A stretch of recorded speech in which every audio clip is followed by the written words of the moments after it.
Meus irmãos, a paz do Senhor, amém? Amém, irmãos? Quem está feliz essa noite, diga glória a Deus. Sejam todos bem-vindos. Eu quero louvar a Deus por essa oportunidade de estar mais uma vez ministrando nesse congresso abençoado, congresso ID aqui na cidade de Caicó. Minha saudação a todos os pastores, pastor Silas, pastor Erinaldo, pastor Júnior, são os coordenadores, pastor Anderson, pastor Flávio Lira. Que Deus abençoe todos os demais pastores, obreiros. Deus abençoe a minha esposa, a minha filha que estão ali também.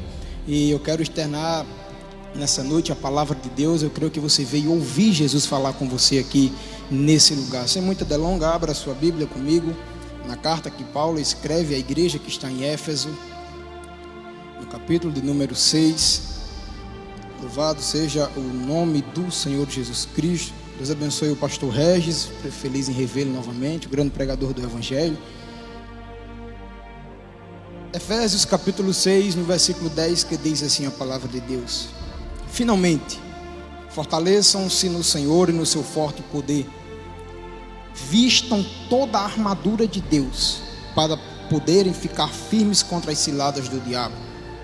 Pois a nossa luta não é contra seres humanos, mas contra os poderes e autoridade, contra os dominadores deste mundo de trevas, contra as forças espirituais do mal nas regiões celestiais. Por isso, vistam toda a armadura de Deus para que possam resistir no dia mau e permanecer inabaláveis depois de ter feito tudo isso. Assim, mantenham-se firmes, cingindo-se com o cinto da verdade, vestindo a couraça da justiça e tendo os pés calçados com a prontidão do evangelho da paz. Além disso, usem o escudo da fé, com o qual vocês poderão apagar todos os dardos inflamados do inimigo. Usem o capacete da salvação e a espada do Espírito, que é a palavra de Deus. Orem no Espírito em todas as ocasiões, com toda oração e súplica. Tendo isso em mente, estejam atentos e perseverem na oração por todos os santos. Diga graças a Deus. Pode se assentar. Louvado seja o nome santo do Senhor Jesus Cristo. Eu quero fazer a exposição da palavra nessa carta que nós acabamos de ler, Efésios capítulo 6, onde o apóstolo vai escrever essa carta. Essa carta carrega o nome da cidade por nome de Éfeso, que estava na Ásia Menor. Era uma cidade muito desenvolvida, era uma cidade onde o comércio se desenvolvia muito bem, era uma cidade próspera aos olhos dos homens. Mas essa cidade, ela carecia de algo, ela carecia da grandeza, da graça de Deus. Essa cidade, ela vivia em um problema muito grande, que era a idolatria, a magia, a feitiçaria. Nessa cidade existia uma das 7 maravilhas do mundo do tempo antigo, que era o templo da deusa Diana ou de Ártemis, como você vê em Atos capítulo 19. Mas Paulo é nesse contexto de idolatria, de homens buscando riqueza humana, que Paulo vai implantar a igreja nessa cidade. Porque aonde a igreja chega, a igreja faz a diferença. Se na cidade de Éfeso tinha um povo que adorava uma deusa, estava chegando uma igreja que adora aquele que é santo, que é grande, que é poderoso e que é Deus dos deuses. É nesse contexto que Paulo vai implantar essa igreja. Se em Éfeso eles valorizam a riqueza humana, está chegando um apóstolo que é rico da graça e do poder do Espírito Santo de Deus. Atos 19, eles costumavam ler no templo umas cartas de Éfeso. Era chamada carta de Satanás. Mas quando Paulo chega em Éfeso, Atos capítulo 19, ele se encontra com alguns discípulos que só ouviram falar do batismo de João. E Paulo fala do batismo do Espírito Santo, e eles não conhecem, mas Paulo coloca a mão sobre a cabeça deles, e eles são revestidos pelo Espírito Santo para pregar a palavra em Éfeso. Aqueles que ouviram a palavra, eles pegaram as cartas de Satanás, fizeram fogo na praça de Éfeso e tocaram fogo em todas as cartas do inimigo. A palavra que estava sendo valorizada agora era a Bíblia Sagrada de Deus. A palavra do diabo não tinha mais vez. A palavra de Deus, Lucas faz questão de dizer que ela se fortalecia. Uma segunda característica que eu quero trazer sobre a cidade de Éfeso é que quando o apóstolo Paulo escreve essa carta, ele não está em um lugar muito bom, ele não está em um lugar propício, ele não está em um escritório como do pastor Erinaldo, com ar-condicionado, com a melhor poltrona, ele não está em um ambiente favorável, não. Quando Paulo escreve a carta que está em Éfeso, Paulo está preso. Eu quero que você entenda bem o que eu quero falar essa noite. Atos capítulo 3, Efésios capítulo 3, Paulo vai dizer: eu, o prisioneiro. Paulo está preso, mas não é o lugar que faz a diferença, é você que faz a diferença no lugar onde você está. Paulo está preso, mas o Espírito que está na vida de Paulo não se limita a tempo, a parede, a espaço, a lugar. Não, é o Espírito Santo da verdade. Ele estava preso, mas o Espírito Santo tem liberdade. Não é o lugar, não. Tem muita gente preocupada com o lugar. Não é o lugar que faz a diferença, não. Quando eu olho para o livro de Gênesis capítulo 37, eu vejo os irmãos de José pegando ele e mandando ele para o Egito, com inveja, querendo acabar a história de José. Mas no capítulo 46, alguns anos depois, não é José que vai voltar do Egito para casa, são os irmãos de José que estão com a bagagem pronta para descer para o Egito, porque no Egito Deus fez José prosperar. Quando eu olho para Hebreus capítulo 11, versículo 25, eu vejo Moisés dizendo: eu rejeito ser chamado filho da filha de Faraó, pois eu prefiro sofrer no deserto com Deus do que viver no palácio sem a presença dele. Não é o lugar que faz a diferença, é você que faz a diferença no lugar onde você está. Quando eu olho para 1 Samuel capítulo 17, eu vejo o gigante afrontando o povo de Deus. Saul está no trono, Davi está no pasto. Deus não vai pegar o rei e tirar do trono para derrubar o gigante. Davi vai pegar um jovenzinho simples como eu para derrubar aquele que afrontava o povo de Israel. Daniel capítulo 3, os homens pegaram Sadraque, Mesaque e Abednego e foram jogar para a fornalha. A Bíblia faz questão de dizer que a fornalha estava tão quente que aqueles homens que levavam ele, pastor Flávio Urilha, foram queimados, mas nem um fio de cabelo desses homens foram queimados. Quando eu olho para Atos dos Apóstolos capítulo 16, eu vejo Paulo e Silas cantando dentro do cárcere. Houve salvação, houve libertação, houve cura. Adão perdeu no jardim, Jesus venceu o diabo no deserto. Não é o lugar, é a presença do Espírito Santo que faz a diferença na tua vida.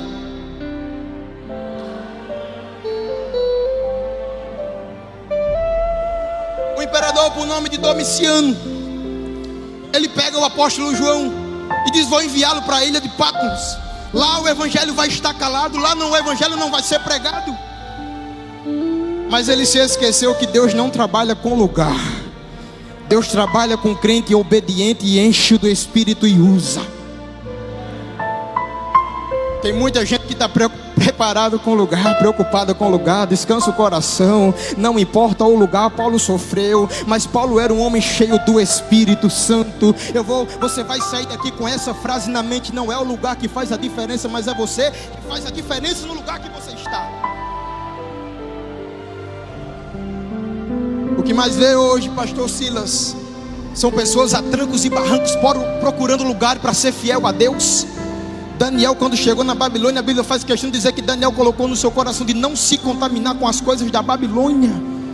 Tem muita gente procurando igreja luxuosa para congregar. Eu vou falar, tem muita gente procurando igreja com 10 mil membros, com 50 mil membros. Se for uma igreja com 20, 30 membros, ela não vai ser fiel a Deus. O que mais se vê hoje são pregadores que quando chegam em um congresso como esse, ou em congresso com 10 mil, 30 pessoas, eles passam 3 horas preparando o sermão, 4 horas pregando. Eles oram, eles se consagram, mas quando vão pregar em uma congregação com 20, 30 irmãos, vai de qualquer jeito, fala qualquer coisa, não ora, não jejua. Ei, meu irmão, é porque não aprenderam com João Batista. Ele pregava no deserto, Deus salvava, Deus libertava, Deus transformava, e ele batizava nas águas. Não é o lugar, é a unção do Espírito. Paulo está preso, mas ele está cheio do Espírito Santo. E ele vai escrever essa carta à igreja de Éfeso. E no capítulo 1, Paulo não diz que você vai ser abençoado. Ele diz que Deus já nos abençoou com toda sorte de bênção nos lugares celestiais. Você já é abençoado. É a palavra quem diz. No capítulo 2, Paulo vai dizer que nós somos salvos por meio da fé. Pela graça sois salvos mediante a fé. Isso não vem de vós, é dom de Deus. No capítulo 3, ele faz uma oração pela igreja de Éfeso. Paulo ora pela igreja de Éfeso. No capítulo 4 ele vai tratar sobre a unidade da fé. Há um só corpo, um só batismo, um só Senhor, uma só igreja. No capítulo 5 ele vai falar sobre os deveres domésticos. Eu estou adiantando para chegar onde eu quero pregar. E ele vai chegar no capítulo 6, quando ele vai discorrer sobre a armadura de Deus. Eu quero a sua atenção agora nesse momento.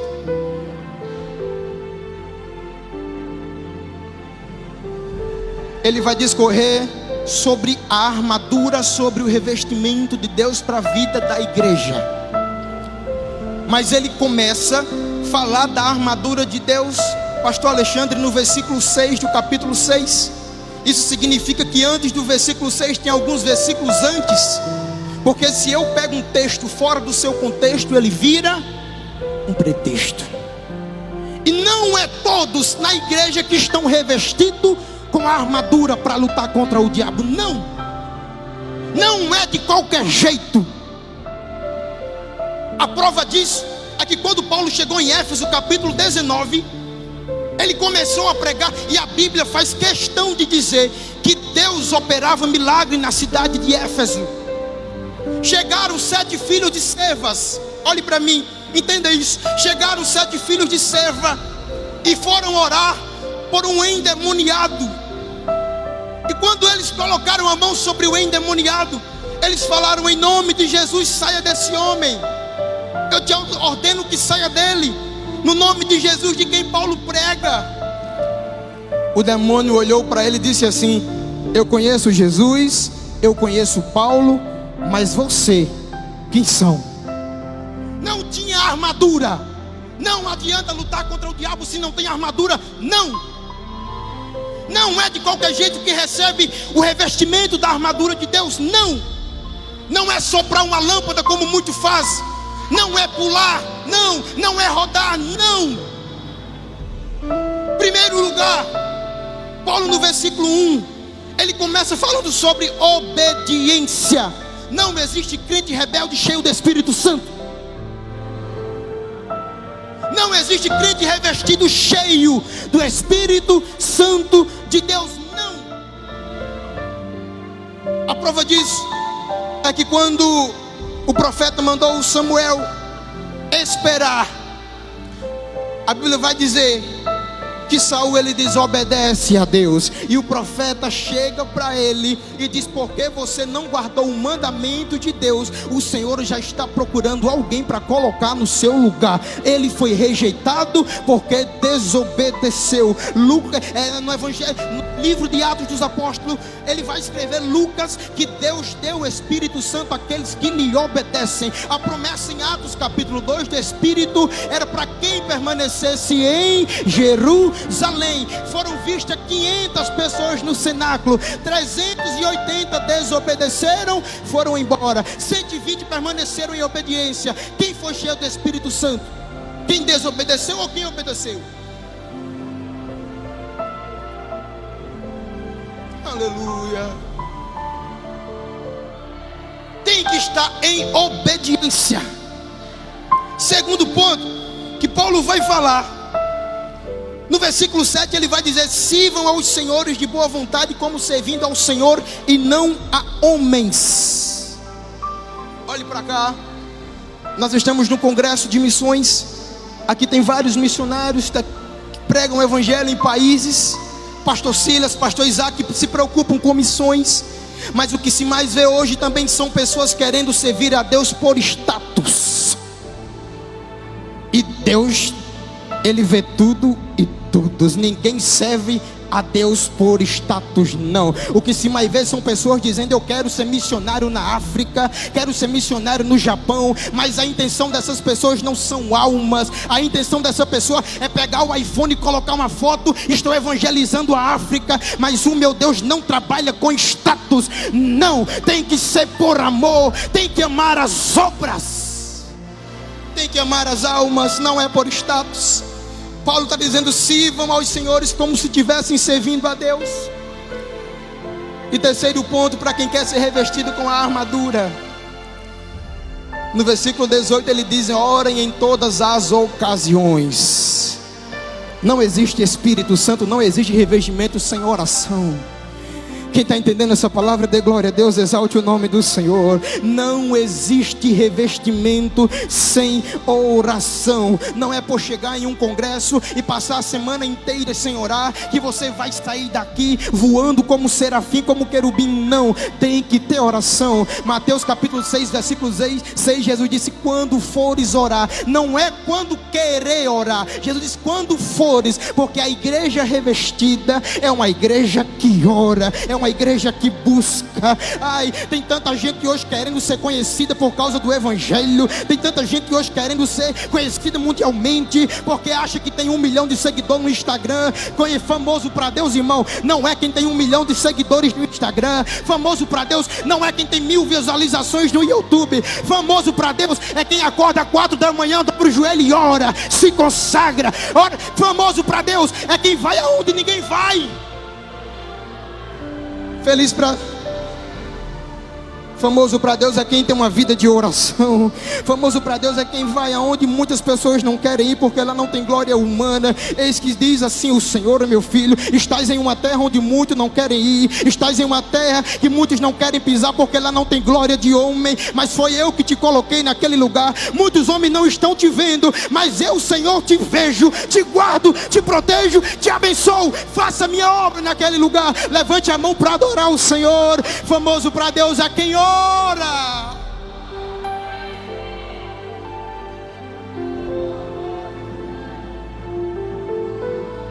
Tem que ter oração. Aí ele diz: finalmente se revistam de Deus, tomem posse de toda a armadura para lutar, pois a nossa luta não é contra seres humanos, a nossa luta é contra os principados e potestades. Olhe para mim, Paulo está deixando bem claro que evangelho não é um simples mar de rosa como muitos pensam. Evangelho não é só vitória como muitos pensam. Ei, evangelho é guerra. Evangelho é batalha. E ninguém vai batalhar de qualquer jeito, não. Eu vejo muita gente dizendo que vai pisar na cabeça de Satanás, mas não está com os pés calçados na preparação do evangelho. Não é de qualquer jeito. Paulo deixa bem claro que evangelho é guerra. E nós temos um inimigo. E o seu inimigo não é irmão que está do seu lado. Seu inimigo não é seu irmão que tem a mesma fé que você. Seu inimigo não é alguém que está congregando e orando com você. O nosso inimigo é maior. São os principados e as potestades. E Paulo deixa bem claro que evangelho é guerra. Evangelho é batalha. Evangelho é um campo de guerra, onde nós precisamos batalhar contra o inimigo. E a igreja não é só um hospital como muitos pensam.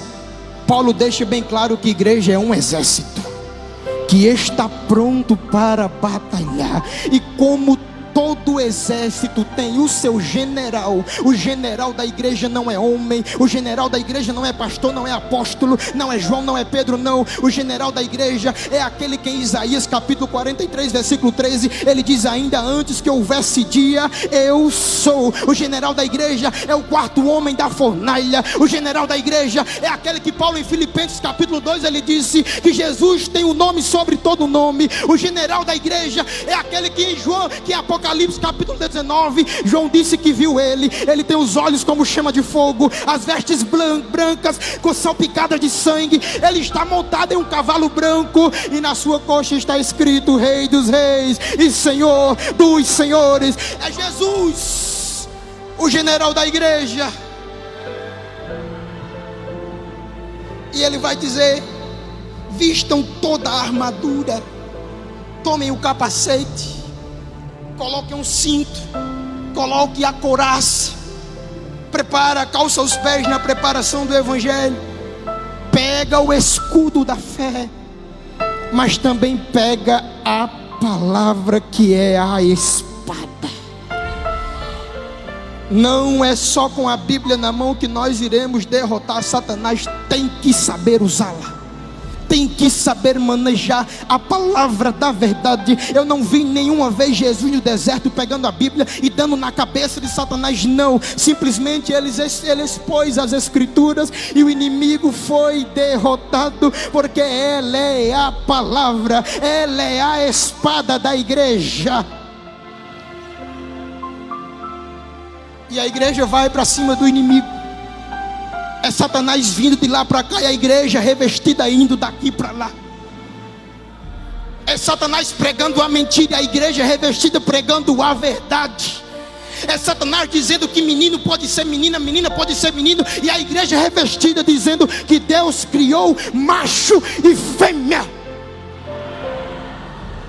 É a igreja dizendo que é homem não chora, e a igreja revestida dizendo que bem-aventurados que choram, porque eles serão consolados. É Satanás se levantando contra a igreja, e a igreja revestida dizendo: Satanás, sai da frente, porque aqui tem um povo revestido com a armadura de Deus. É Satanás se levantando e abatendo a fé de muitos, e a igreja pregando, dizendo: perseverai até o fim, porque aquele que perseverar será salvo. É Satanás influenciando as pessoas com carnaval, com festas mundanas, e a igreja revestida dizendo: eis que vem o noivo, e ele não demora mais, Jesus está voltando. É a igreja revestida, pregando e sendo usada, revestida do Espírito. Quem almeja essa armadura, levante a mão para adorar o Senhor. O que mais me deixa feliz é que Paulo diz que essa armadura, ela está disponível. Ela não é só para mim, não é só para os pastores, ela é para toda a igreja, porque você é um soldado de Cristo. A igreja está revestida. A igreja vai batalhar contra o inimigo até o fim. Essa é a guerra mais longa da história da humanidade. O inimigo batalhando, mas a igreja revestida, guerreando contra Satanás. Quem recebe essa palavra, levante a mão para adorar o Senhor. Tem revestimento sobre a tua vida, tem revestimento sobre a tua casa. Você é um soldado de Cristo, você faz parte de um exército. E por mais que você esteja caído, o Senhor, o general, não abre mão de um bom soldado, não. Essa noite Ele vai polir a sua armadura, vai colocar você no campo de batalha, e você vai guerrear por sua família, por sua casa. Você é um soldado de Cristo. Eu queria que você se colocasse em pé. Eu quero orar por você, em nome de Jesus. Eu queria que você colocasse a mão sobre o seu coração. Você que deseja ser revestido pelo Espírito Santo, agora eu quero orar por você.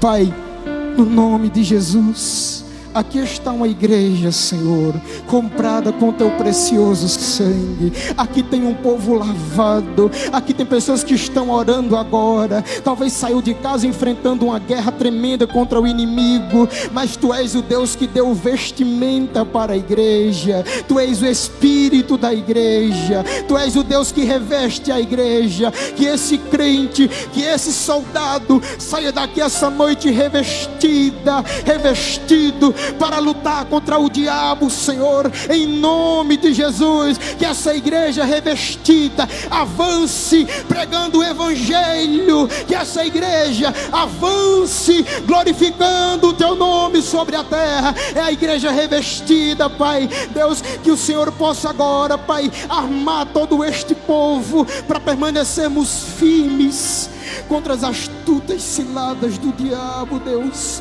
em nome de Jesus de Nazaré, em nome de Jesus. Levante a sua mão.